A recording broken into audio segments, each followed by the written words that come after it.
سیدل چرا آشفتم آشفته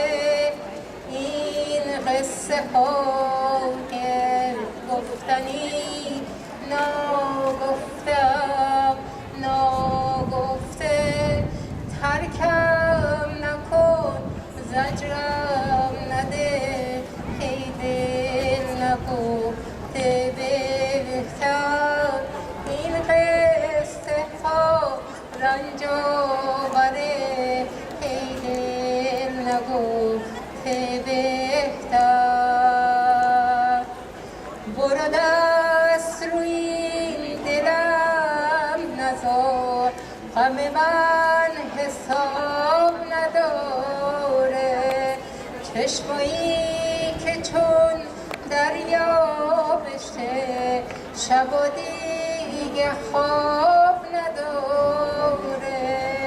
این قصه ها رنج آوره عشق من و تو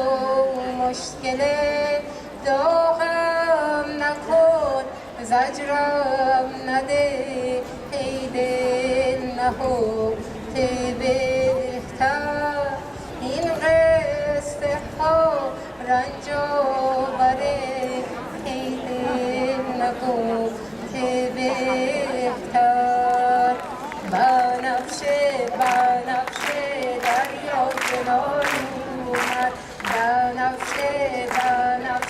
به جوی بارون اومد ساقی شرابم ده شراب نابم ده من از چشات میترسم از اون نگات میترسم خدا منو قربونش کنه ایشالله اسیر دو چشمونش کنه ایشالله خدا منو قربونش کنه ایشالله اسیر دو چشمونش کنه ایشالله کاش تو هم حول منو داشتی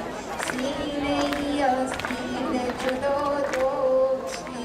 کاش تو هم حول منو داشتی سینه ای از دین جدا داشتی کجا میری فلونی ترسم بری و بمونی کجا میری فلونی ترسم بری و بمونی خدا منو قربونش کنه ایشالله اسیر دو چشمونش کنه ایشالله خدا منو قربونش کنه